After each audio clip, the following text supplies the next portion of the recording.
Tere kõigile, tänan võimaluse eest seda väga head projekti natukene siis nii-öelda retsenseerida. Ma arvan, esiteks Marten arhitektina saab väga hästi aru sellest, et elukeskkond on tegelikult üks täna väga oluline konkurentsieelise looja. Sellest rääkis ka Kaja Kallas enne, rääkis palkadest, aga selle kõrval ma olen veendunud, et elukeskkond on tegelikult see järgmine asi, mida kas see investor või noor talent oma elukohta valides tegelikult silmas peab.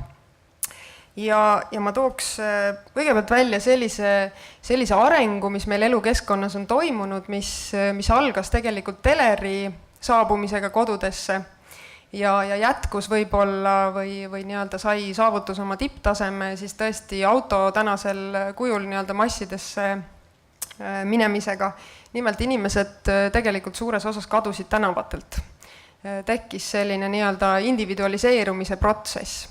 Ja siit siis lähekski kohe selle juurde, milleni Marten jõudis tegelikult oma ettekande lõpus, sellele, millist mõju võib selline tehnoloogiline areng tähendada kogu ühiskonnale.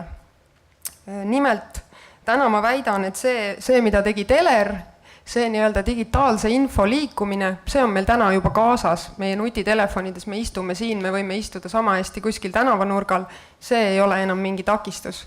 Nüüd on vaja meil saada välja nendest plekist vägagi ressurssi raiskavatest kastidest, millega meile tundub, et me oleme ostnud endale vabaduse. Ma arvan, et täna veel väga suures osas on enamus inimeste unistus vabadusest ja liikumisest mina ja minu auto.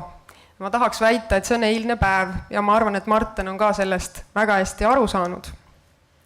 Nüüd, mis puudutab võib-olla kriitikat või küsimärki, kas Eesti on just nimelt isejuhitava või isejuhtiva auto jaoks nii-öelda see kõige õigem keskkond. Kindlasti on siin palju takistusi, kindlasti on siin meie klimaatilisi takistusi, kindlasti on meie suuruse mõttes takistusi, aga samas ma arvan, et need takistused tegelikult on võimalik pöörata ka nii-öelda plusspooleks, sest seda nii-öelda põhjalikumalt tulebki teema läbi arutada ja samas ma olen nõus, et meie väiksus, meie paindlikkus annab eelise ja samamoodi meie nii-öelda tugev tehnoloogiline kompetents. Aga ma tuleks veel kord ikkagi tagasi selle juurde, et see, millele Marten kutsub üles, see on tegelikult mõttemaailma muudatus.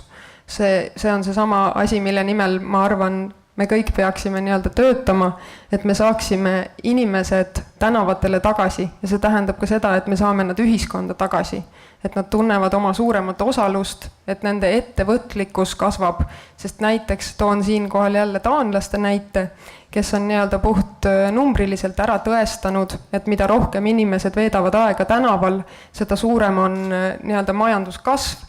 See soosib ettevõtlust, see, millele Marten siin viitab, millistele võimalustele viitab, et meil on inimestele võimalik anda tänaval tagasi oluliselt rohkem ruumi ja võtta ära seda nii-öelda autode arvelt, mida täna tõesti 90% ajast autod kasutavad parkides ja ka pereressurssidest, ma arvan, kui me räägime uutest nii-öelda majandustingimustest, siis ühel kesklinnas elaval perel, ma loodan, varsti ei ole enam vaja 2 autot. Nii et igatahes tervitan ma väga seda projekti ja ma loodan, et Marten saab võimaluse neid küsimusi nii-öelda laias perspektiivis edasi analüüsida. Aitäh!